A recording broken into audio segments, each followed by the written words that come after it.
दोस्तों, दिया की बाती का पूरा जल जाना या बच जाना क्या संकेत देता है? नमस्कार प्रिय मित्रों, आज हम आपके लिए एक बेहद महत्वपूर्ण जानकारी लेकर आए हैं जो आपके पूजा घर, मंदिर और खास अवसरों पर जैसे कि दीपावली व्रत और अन्य धार्मिक अनुष्ठानों में दीपक जलाने से जुड़ी है। क्या आपने कभी सोचा होगा या देखा होगा कि जब आप दीपक जलाते हैं तो वह आपके जीवन में कौन से संकेत दे रहा है? क्या आपकी दीपक की बाती पूरी तरह से जल जाती है या वह अधजली रह जाती है? और क्या दीपक की बाती पर फूल बनने का क्या होता है? क्या आपको पता है कि पहले से जले हुए दीपक में बाती जलाना आपकी परेशानियों का कारण हो सकता है या नहीं? और कितने समय तक, कितने सालों तक एक ही दीपक का उपयोग करना शुभ माना जाता है या अशुभ? आज हम इन सभी रहस्यों का पर्दाफाश करेंगे और जानेंगे कि दीपक आपके जीवन में खुशहाली या बाधाएं कैसे ला सकता है। इस ज्ञानवर्धक जानकारी के लिए अंत तक हमारे साथ बने रहे तो दोस्तों, आपको जानकर हैरानी होगी कि आप अपने पूजा घर के मंदिर में दीपक जलाते समय अगर यह गलती करते हैं तो आपको इसका परिणाम जरूर भुगतना ही होगा। दीपक की बाती का पूरा जल जाना और बाकी का बच जाना भी अलग अलग संकेत देता है, जो हमारे लिए जानना बहुत जरूरी है। तो इन्हीं सब बातों को जानने के लिए इस वीडियो में अंत तक हमारे साथ बने रहिएगा। दोस्तों, जब हम पूजा करते हैं तो हमारा दीपक कभी अचानक से बुझ जाता है और कभी ऐसा होता है कि हमारी पूजा होने के बाद हम उस दीपक को भगवान के सामने जलता छोड़ देते हैं। लेकिन कुछ समय के बाद में दीपक खुद बुझ जाता है और उसमें अधजली बाती और घी बचा रह जाता है। और कभी तो हमारे दीपक की बाती पूरी जल जाती है और उसमें फूल भी बन जाता है। तो इनके अलग नकारात्मक और सकारात्मक परिणाम होते हैं। तो सबसे पहले यह जानते हैं कि अगर हमारे दीपक में फूल बन रहा है तो इसका क्या मतलब होगा। प्रिय मित्रों, अगर हमारे दीपक की बाती में फूल बन रहा है तो इसका सीधा सा मतलब है कि भगवान ने हमारी प्रार्थना को स्वीकार कर लिया है और वह हमारी पूजा से प्रसन्न है। इसका संकेत वह बाती में बने इस फूल के माध्यम से देते हैं।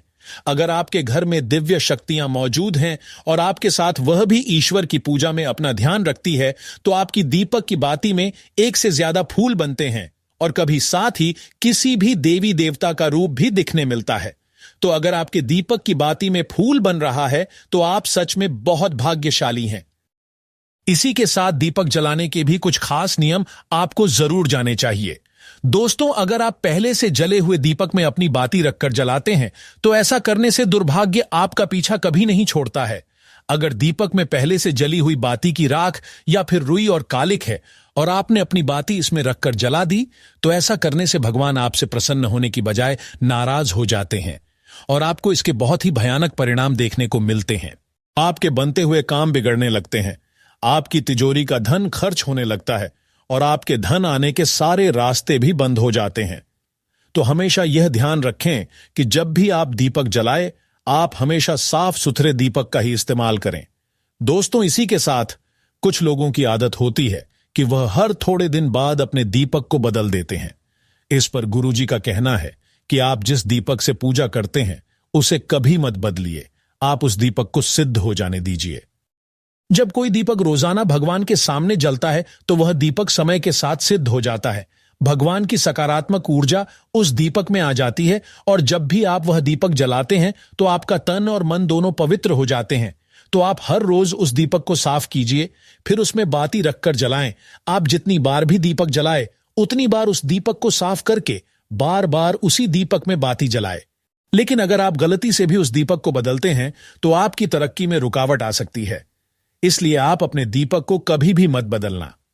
10 साल 20 साल तक आप उसी दीपक में लगातार बाती जलाए। इससे आपका दीपक सिद्ध हो जाएगा और आप इसका चमत्कार अपने घर में भी देख सकते हैं।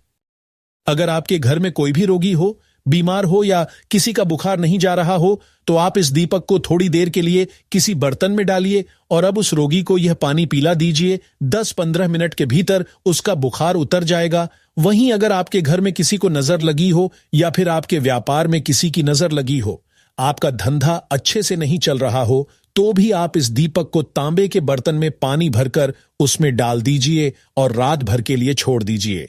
अगले दिन सुबह पानी का छिड़काव अपने घर में और अपनी दुकान पर करिए।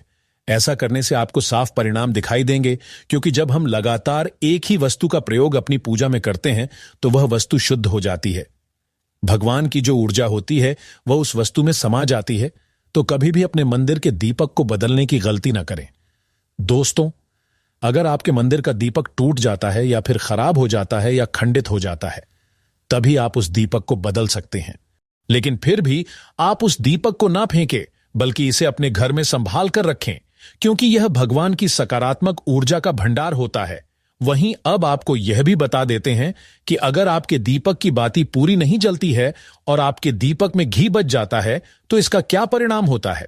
सबसे पहले यह देखिए कि अगर आप किसी भी पेड़ पौधे की पूजा कर रहे हैं और पूजा में जलाया हुआ दीपक पूरा नहीं जलता या फिर उसमें घी बच जाता है, तो इससे आपके घर में बीमारियां घर बना लेती हैं और यह बीमारी कभी भी आपका पीछा नहीं छोड़ेगी। तो जब भी आप किसी भी पेड़ पौधे या मंदिर के बाहर किसी भी स्थान पर पूजा करें, तो यह ध्यान रखें कि उसकी बाती पूरी जले और उसमें घी बचा हुआ ना हो, क्योंकि यह आपकी अच्छी सेहत के लिए बहुत ही अच्छा प्रभाव देगा। वहीं अगर आपके घर के मंदिर में दीपक की बाती पूरी नहीं जलती और पूजा करते समय दीपक बार बार बुझ जाता है, तो जरूर आपके घर में नकारात्मक ऊर्जा का वास है और यह आपकी पूजा में विघ्न डालने का काम करती है। दोस्तों, हमारे घर में अगर कोई बुरी शक्ति होती है या फिर कोई ऐसी ऊर्जा होती है जो यह नहीं चाहती कि आपके घर में भगवान की कृपा हो और सकारात्मक ऊर्जा हो, तो यह आपकी पूजा सफल नहीं होने देती। क्योंकि दोस्तों, एक वातावरण में एक ही तरह की ऊर्जा रह सकती है, या तो सकारात्मक या नकारात्मक। जो बुरी शक्तियां होती हैं वह यह कभी भी नहीं चाहती कि आपके घर में देवी देवताओं की कृपा हो। अगर आपके घर में भगवान ने अपनी कृपा की, तो उन बुरी शक्तियां और ऊर्जा का प्रभाव खत्म हो जाएगा। इसलिए यह शक्तियां चाहती हैं कि आपकी पूजा में रुकावटें आए। इन्हीं के प्रभाव से हमारा दीपक बार बार बुझ जाता है या फिर दीपक की बाती पूरी नहीं जलती। इस सब से बचने के लिए आपको सच्चे मन से भगवान का स्मरण करना चाहिए। जब भी आप दीपक जलाएं, भगवान से प्रार्थना करें कि आपके आसपास जितनी भी नकारात्मक ऊर्जा हो वह आपसे दूर रहे और भगवान की कृपा आप पर बनी रहे। ऐसी शक्तियां से बचने के लिए जब भी आप दीपक जलाएं, गंगा जल से एक गोल घेरा बना लें और उस घेरे में दीपक को रखें। क्योंकि दोस्तों, गंगा जल को बहुत ही पवित्र माना गया है और महादेव का वरदान भी गंगा जल को प्राप्त है। गंगा जल में सबसे पहले तो कोई भी बुरी शक्ति प्रवेश नहीं कर सकती, इसलिए गंगा जल कभी खराब नहीं होता और हर तरह की ऊर्जा को सकारात्मक ऊर्जा में बदल देता है। अगर आप गंगा जल से बने गोल घेरे में दीपक को रखेंगे, तो यह आपकी पूजा में किसी भी शक्ति को बाधा नहीं बनने देगा और कोई भी नकारात्मक शक्ति आपके दीपक को बुझा नहीं पाएगी। आप निर्विघ्न अपनी पूजा संपन्न कर पाएंगे और देवी शक्तियां भी आपके जीवन में अपनी कृपा और आशीर्वाद बनाए रखेंगी। तो दोस्तों, आशा है कि आपको आज की जानकारी बेहद पसंद आई होगी और आनी भी चाहिए। भक्तों, अगर आपको यह वीडियो पसंद आया हो तो कृपया इसे लाइक करें और कमेंट में लिखें जय माता लक्ष्मी। आपकी प्रतिक्रिया हमारे लिए बहुत ही महत्वपूर्ण है। ऐसे ही ज्ञानवर्धक जानकारी के लिए हमारे चैनल को सब्सक्राइब करना ना भूलें। अगले वीडियो में हम आपके लिए और भी अद्भुत रहस्य लेकर आएंगे। तब तक के लिए धन्यवाद और जय श्री महादेव।